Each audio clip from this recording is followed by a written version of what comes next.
আমাদের সাংগঠনিক নেত্রী শেখ হাসিনাকে আজকের এই সংবর্ধনায় আমরা আমাদের অন্তর থেকে নিংড়ানো শ্রদ্ধা, ভালোবাসা, অভিবাদন জানিয়ে সংগঠনের সংগ্রামী সভাপতি বাহাদুর ব্যাপারী এবার আমাদের পক্ষ থেকে উপাধিতে ভূষিত করবেন জননেত্রী শেখ হাসিনাকে। বাঙালি জাতির অতীত গৌরব পুনরুদ্ধার, বাঙালি জাতির সম্ভাবনাময় গৌরবোজ্জ্বল বর্তমান এবং সম্ভাবনার অতীতের প্রতীক জননেত্রী শেখ হাসিনাকে বাংলাদেশ ছাত্রলীগের পক্ষ থেকে এবং বাঙালি জাতির পক্ষ থেকে দেশ রত্ন হিসাবে উপাধিতে ভূষিত করা হলো। জয় বাংলা, জয় বঙ্গবন্ধু।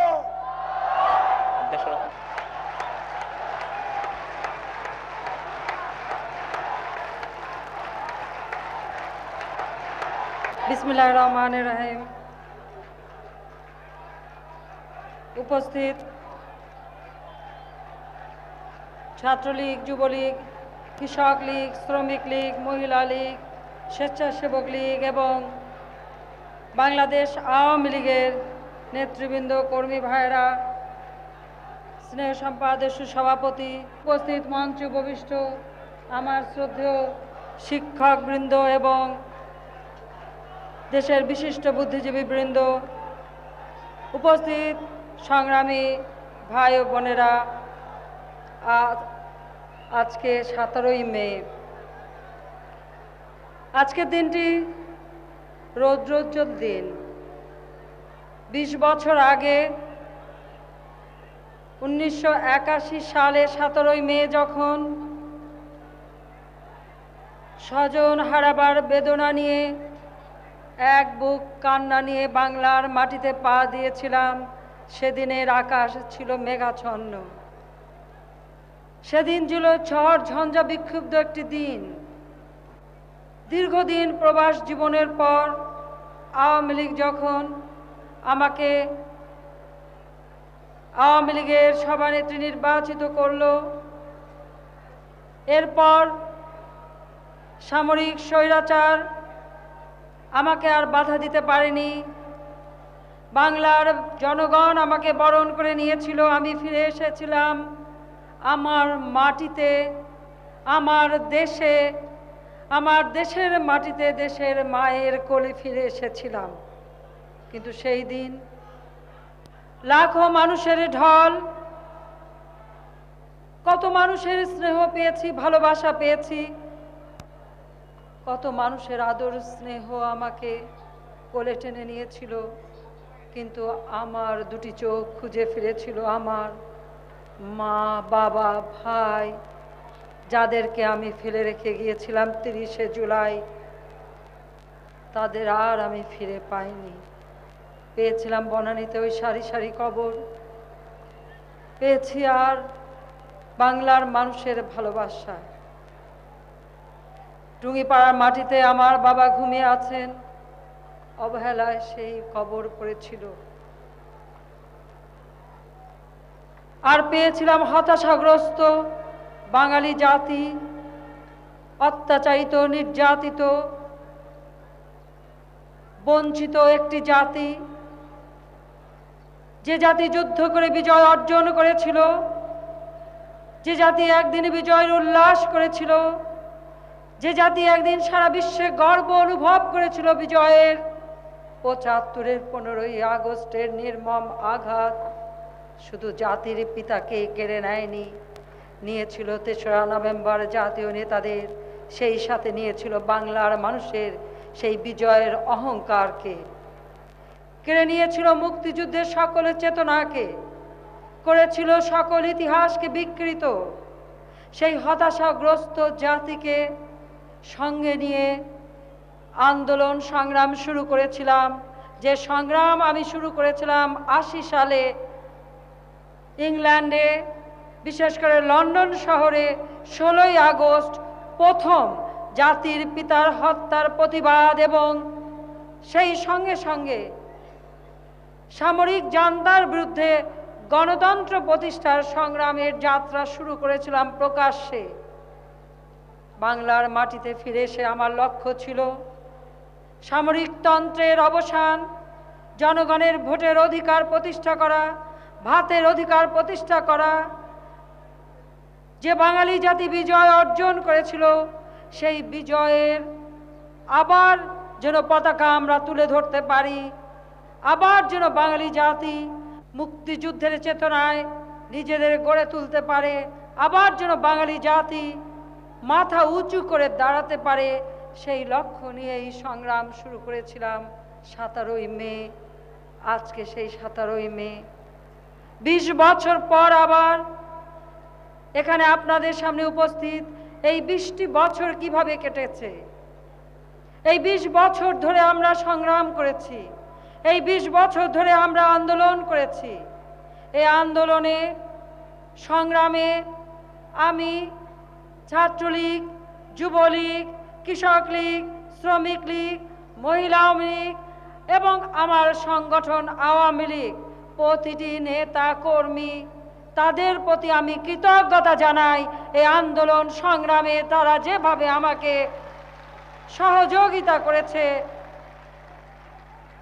আজকের দিনে আমার মনে পড়ে সেই 30 লক্ষ শহীদ, 2 লক্ষ মা বোন জাতির ইজ্জতের বিনিময়ে স্বাধীনতা পেয়েছি।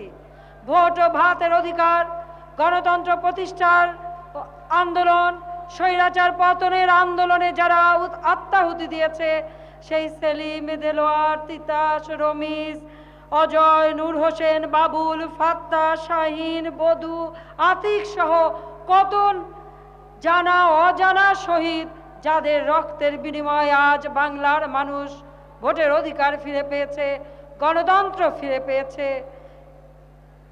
আমি আজকের দিনে কৃতজ্ঞতা জানাই এই 20 বছরের আন্দোলনে যাদের সহযোগিতা পেয়েছি। এদেশের সাংবাদিক, সংস্কৃতিসেবী, পেশাজীবী, সরকারি বেসরকারি কর্মকর্তা কর্মচারী, সামরিক অসামরিক কর্মকর্তা কর্মচারী বৃন্দ, বাংলার কৃষক, শ্রমিক, আপামর জনতা, যাদের স্নেহ, যাদের ভালোবাসা, যাদের সহযোগিতা, যাদের অকুণ্ঠ সমর্থন আমাদের আন্দোলনকে সফলতা দিয়েছে।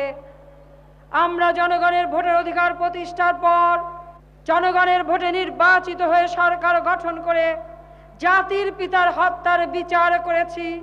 সাধারণ আইনে আজ জাতির পিতার হত্যার বিচার হয়েছে, বিচারের রায় আমরা পেয়েছি। যে খুনিরা একদিন গর্ব করে বলেছিল দুনিয়ার কোনো শক্তি নেই তাদের বিচার করতে পারে, সেই খুনিদের বিচার বাংলার মাটিতে হয়েছে। ইনশাআল্লাহ বিচারের রায় একদিন কার্যকর হবে। ওই খুনিদের বিচারের রায় বের হবার সাথে সাথে বাংলাদেশ যেন অভিশাপ মুক্ত হয়েছে। আজ বাংলাদেশ খাদ্যে স্বয়ংবরতা অর্জন করেছে। আমি আশা করি 20 শতাব্দীতে জাতির পিতা নেতৃত্বে আমরা পেয়েছি আমাদের স্বাধীনতা।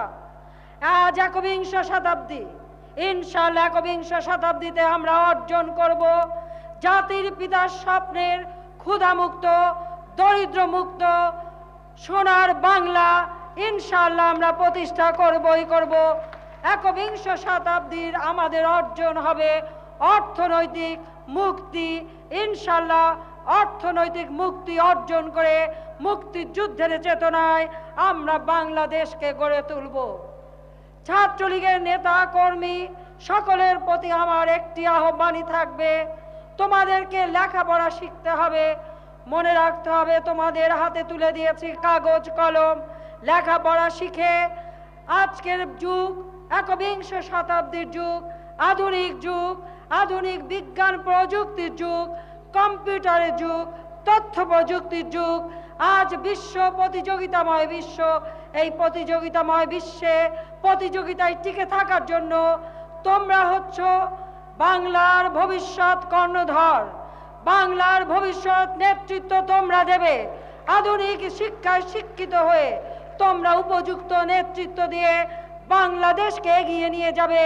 আধুনিক বিশ্বের প্রতিযোগিতাময় বিশ্বে বাংলাদেশ যাতে মাথা উঁচু করে টিকে থাকতে পারে সেইভাবে তোমাদেরকেও সফল নেতৃত্ব গড়ে তুলতে হবে। ইনশাআল্লাহ তোমরাও একদিন বাংলাদেশকে নেতৃত্ব দেবে। তোমাদের প্রতি আমার দোয়া আশীর্বাদ জানাচ্ছি। আমার কিছু চাওয়া পাওয়া নেই। আমি বাংলার মানুষের সেবা করতে এসেছি। মা বাবা ভাই সব হারিয়ে, সব হারাবার বেদনাকে সম্বল করে আমি বাংলার কৃষক শ্রমিক মেহনতি মানুষের মুক্তির জন্য সংগ্রাম করতে এসেছি। আমার সংগ্রাম সেই দিন সফল হবে বাংলার দুঃখী মানুষের মুখে যেদিন হাসি ফুটবে, বাংলার ঘরে ঘরে কোনো হাহাকার থাকবে না, বাংলার আকাশ বাতাস ক্ষুধার্ত নরনারীর হাহাকারে ভারী হবে না, বাংলার মানুষ ক্ষুধার অন্ন পাবে, বস্ত্র পাবে, বাসস্থান পাবে, চিকিৎসা পাবে, শিক্ষা পাবে, উন্নত জীবনের অধিকারী হবে। সেই দিন আমার সংগ্রাম সার্থক হবে, সেই দিন জাতির পিতার আত্মা শান্তি পাবে। আমি সবাইকে আহ্বান জানাবো, আসুন ঐক্যবদ্ধভাবে আমরা আমাদের সংগ্রামকে এগিয়ে নিয়ে যাই। আমাদের সামনে আরেকটি নির্বাচন। আমাদের গণতন্ত্রের জয় হয়েছে। এই গণতন্ত্র প্রতিষ্ঠার মধ্য দিয়ে বাংলাদেশের ইতিহাসে এই প্রথম জনগণের নির্বাচিত জাতীয় সংসদ তার পূর্ণ মেয়াদ পূর্ণ করতে যাচ্ছে। এই প্রথম গণতন্ত্র শিকড় গেড়েছে, গণতন্ত্রের জয় হয়েছে। এখনো ষড়যন্ত্র আছে, এখনো হুমকি দেওয়া হয় আরেকটি 15ই আগস্ট ঘটানো হবে। এখনো হুমকি দেওয়া হয় যে আমার পিতার লাশ পাওয়া গিয়েছিল, আমার লাশ নাকি খুঁজে পাওয়া যাবে না। যারা আমাকে হুমকি দেয় তাদেরকে আমি একটি কথাই বলবো, 17ই মে বাংলার মাটিতে পা দিয়েছিলাম, জীবনের পরও আমি করি নাই, কোনো কিছু চাওয়া পাওয়ার জন্য আমি আসি নাই, বাংলার মানুষের অধিকার প্রতিষ্ঠার জন্য নিজের জীবনকে বিলিয়ে দিতে আমি বাংলার মাটিতে এসেছি। আজও যদি দুঃখী বাংলার দুঃখী মানুষের মুখে হাসি ফোটাতে গিয়ে পিতার মতো আমাকে রক্ত দিতে হয়, সে রক্ত দিতে আমি প্রস্তুত। বাংলার মানুষের কাছে এই আমার ওয়াদা। এইটুকু বলেই আমার বক্তব্য শেষ করছি। খোদা হাফেজ। জয় বাংলা, জয় বঙ্গবন্ধু। বাংলাদেশ চিরজীবী হোক।